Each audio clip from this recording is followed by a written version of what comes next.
les palais qui bordent la mer sont en partie construits sur pilotis. Les salles inférieures sont parquetées de planchers de cèdre qui couvrent la surface de l'eau et que l'on enlève lorsque les dames du sérail veulent s'exercer à la natation.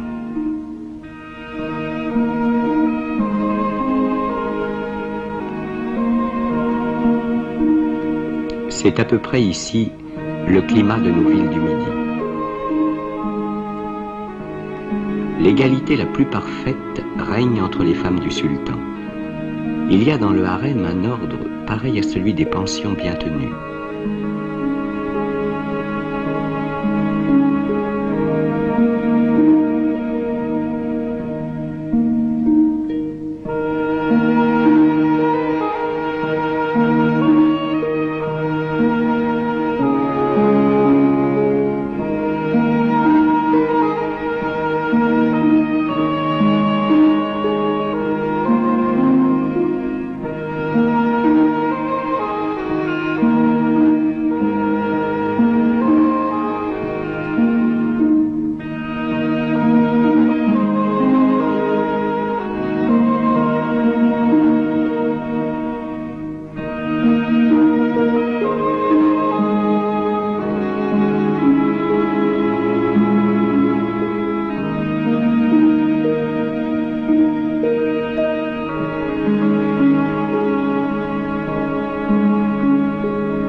La Corne d'Or est un golfe d'un quart de lieue de largeur et d'une lieue environ de longueur.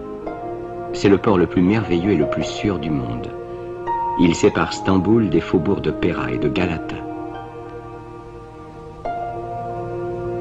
À l'aube, le soleil ravivant les lignes lointaines des rives et des promontoires, on jouit de l'éblouissant spectacle du port de Constantinople, le plus beau du monde assurément.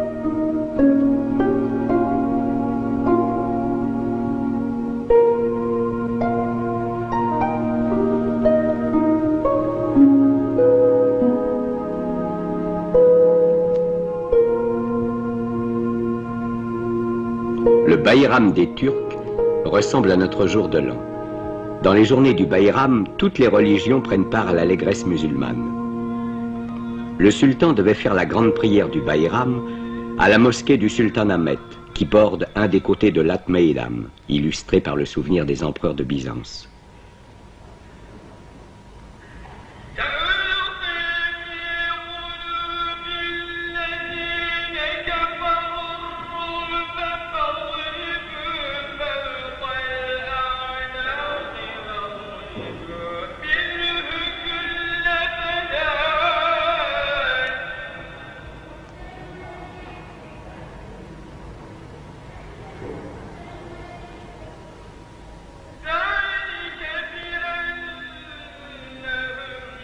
Cette place est oblongue et présente toujours son ancienne forme d'hippodrome.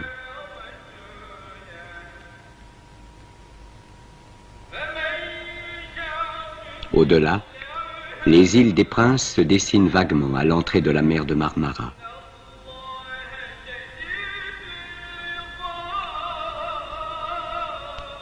Les gens des divers quartiers affluaient vers Sainte-Sophie.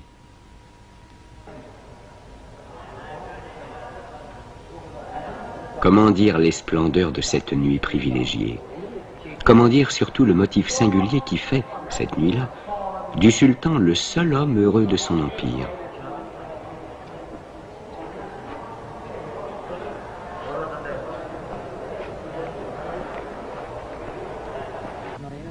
Tous les fidèles ont dû, pendant un mois, s'abstenir de toute pensée d'amour. Une seule nuit encore, et ils pourront envoyer à une de leurs femmes le bouquet qui indique une préférence. Mais quant au sultan, en qualité de paticha et de calife, il a le droit de ne pas attendre le premier jour de la lune. Il a une nuit d'avance sur tous ses sujets pour la procréation d'un héritier.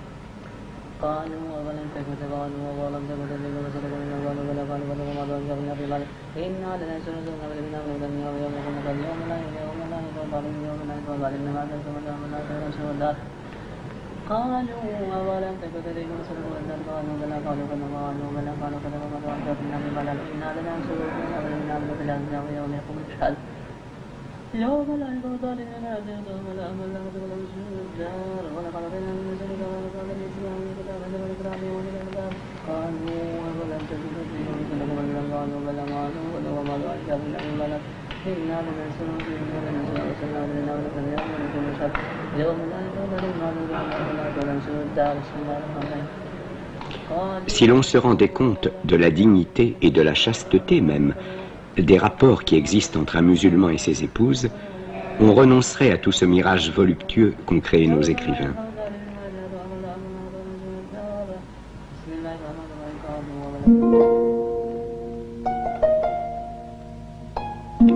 Le sultan paraît fort disposé à repeupler l'empire, si l'on se rend compte du nombre de naissances de princes et de princesses annoncées à la ville par le bruit du canon et par les illuminations de Stamboul. Le sultan est aussi peut-être le seul des Turcs qui puisse se plaindre de l'inégalité des positions. À lui seul, dans son empire, il est défendu de se marier légalement, et il ne pourrait davantage épouser une étrangère. Il se trouve donc privé des 4 femmes légitimes accordées par Mahomet à tout croyant qui a les moyens de les nourrir. Ces sultanes, qu'il ne peut appeler épouses, ne sont originairement que des esclaves, de telle sorte que le sultan, réduit à n'avoir pour femme que des esclaves, est lui-même fils d'une esclave.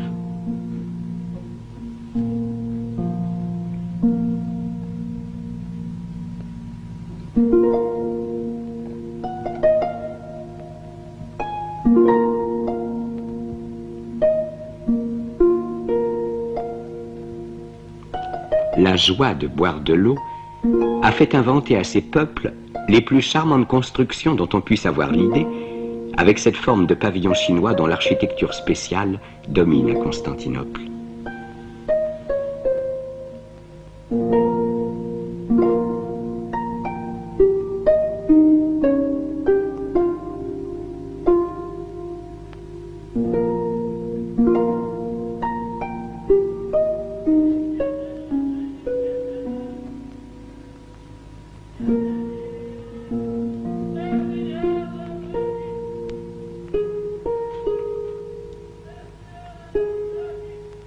Rien n'est plus vertueux au dehors que ce paysage d'idylle, que ces maisons de bois dont les portes s'entr'ouvrent çà et là pour laisser paraître les ménagères matinales.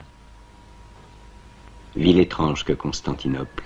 4 peuples différents y vivent ensemble, Turcs, Grecs, Arméniens et Juifs, enfants du même sol, se supportant beaucoup mieux les uns les autres que ne le font chez nous les gens de diverses provinces ou de divers partis.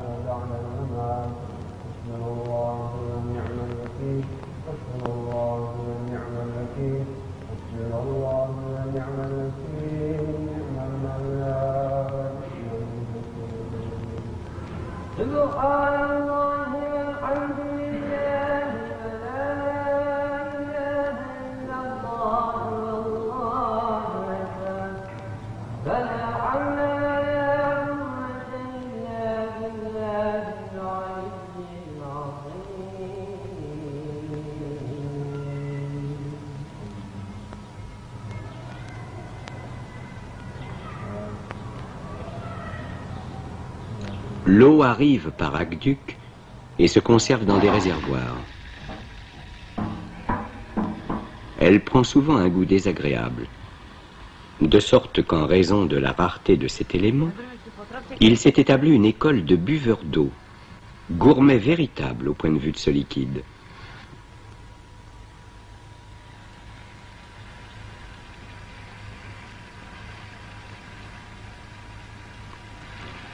On vend des eaux de différents pays et de différentes années.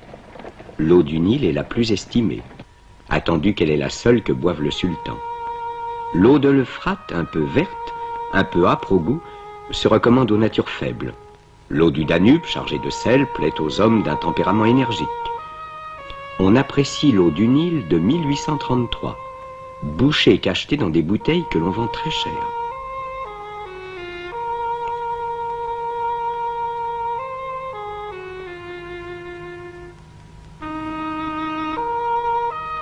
Cette cité est le sceau mystérieux qui unit l'Europe à l'Asie. Si son aspect extérieur est le plus beau du monde, on peut critiquer, comme l'ont fait tant de voyageurs, la pauvreté de certains quartiers.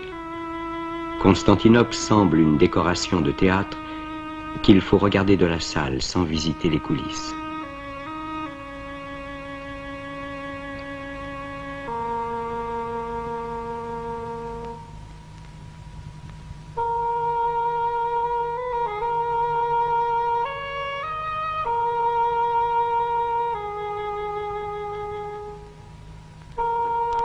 Du petit minaret situé au-dessus de la Corne d'Or, partit une voix douce et mélancolique. Je ne puis résister à une émotion étrange. La terre imprégnée de rosée répondait avec des parfums à la brise marine qui passait pour venir à moi, au-dessus des jardins de la pointe du Sérail. Le soleil dessinait au loin cette géographie magique du Bosphore qui partout saisit les yeux, à cause de la hauteur des rivages et de la variété des aspects de la terre coupée par les eaux. Après une heure d'admiration, je me sentis fatigué et je rentrai à l'hôtel où je demeurais et dont les fenêtres donnaient sur la Corne d'Or.